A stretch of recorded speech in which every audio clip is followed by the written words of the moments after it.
Hi, my name is Indrajit Majumdar, and I'm the Executive Vice President North America for Z Network Channels and India.com. So that covers US, Canada, Caribbean, and Latin America. Thank you. Could you tell us about your role at ZTV? Yes.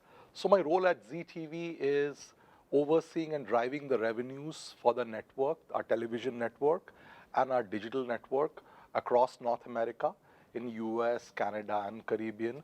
So we have 35. We are the biggest multicultural television programmer in North America. We have 35 stations in the USA, 22 stations in Canada, 3 stations in Caribbean, and 1 station in Latin America. Along with that, we also have our portals called India.com and zliving.com. So I oversee the business and the revenue aspect of all of these verticals. Yes. So, yeah, could you tell us, about the characteristics of Indians living in the U.S.? How are they different from Indians in India, and also how are they different from Asians from other countries in the U.S.? That's a good question. So Indians in US are different in the way that their education levels and their aspiration levels are very high. Primarily, that's the reason why they moved in the first place from India to make a better life here and to work in big multicultural, big multinational companies. That's why you see a lot of Indians here working in technology firms, doctors, engineers, scientists, and all of them, and who have the global mission in mind. And Indians in India are very deep rooted as well, and they are into a whole lot of mainstream activities here. But the ones here are primarily focused. So I would say their impetus on education, their importance on the financial aspect, and all of that is pretty high in here. Yeah. So, why should marketers target Asian Indians in the U.S.? Simply for the reason that the Asian Indians are a very prominent, affluent group who are high on education, who index very high on education, who index high on good occupations, and their aspirations or their lifestyles are very vibrant. So they believe in spending, they're not shy of spending money, they have deep pockets, and brands, if they target their campaigns well to them, they definitely benefit from there. You take any prominent category, a high financial product like a high investment insurance product or a luxury car segment or any other category that you talk about, you will see Indians index so well. So even if the population size of Indians in this country is limited, but still each and every of them is your potential audience.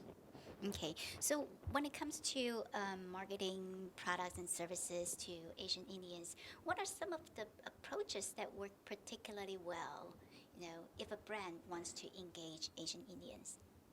So if a brand wants to engage Asian Indians, I would say the toning of the message is very important because Indians are very emotional people and especially they're very family driven people. Like when you stay away from country from a long time, like when you move here to this country, you want your kids to get the right environment wherein they learn about their culture, they learn about their family values and stuff like that. So any marketeer who has been successful in this campaign has touched upon those points rather than being very transactional. If you can touch upon that core emotional messaging voice and can give a point to them that this is what the brand stands for, their values and culture, you will be a hit with the audience. Okay, great. So, what are some of the things that marketers should keep in mind when they engage Asian Indians? In other words, what are some of the do not, things that they should avoid doing? I would say, cultural relevance is a very important thing. Indians that way are very flexible in the sense that we also adapt well to the mainstream commercials and the messaging in there. But for it to be more effective, because on an average, a South Asian or an Indian is watching 2 hours of television every day as per Nielsen data. So their engagement with television, the media back home is very high.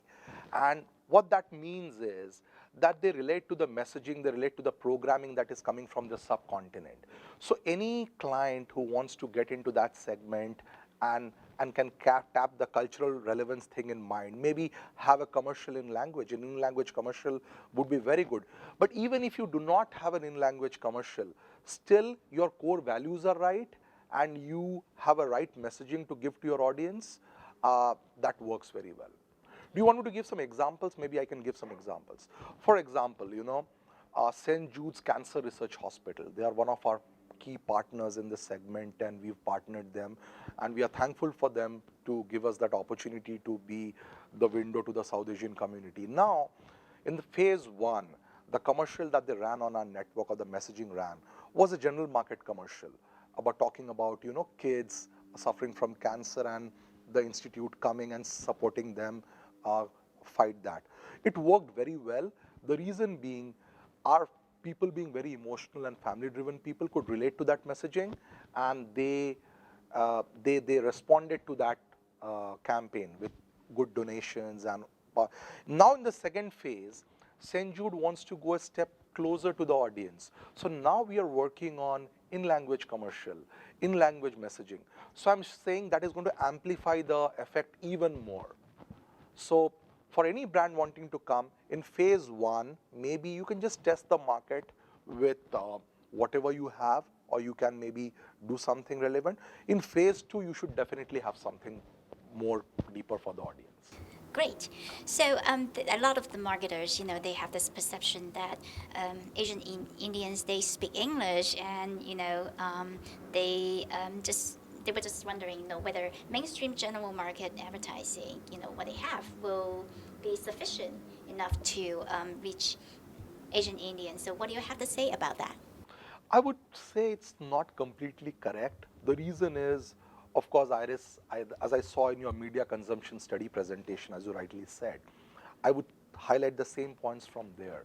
So the younger audience who are now studying in colleges here and getting education, who are working in white collar jobs, they understand English well, they speak English as the main language. But a lot of the people who are affluent, who have the money, like hotel motel owners, small businesses, and the generation who came before us, the older generation in the 40s and 50s, a lot of them still have a challenge with understanding and following English. They do understand English, but they have their challenges. So you can be effective only if you communicate to them in your language and in your platform, because they are not watching as much of mainstream television or mainstream soaps or operas, because they do not relate to that as much as they relate to the Indian culture. So I would say this is partially correct for the upcoming new generation, but for the major part of our earlier generation, or our parents, or this generation also some part, you have to have something in culture for them. Okay. So yeah. Great. That's all my questions. Okay. Thank you. Thank you.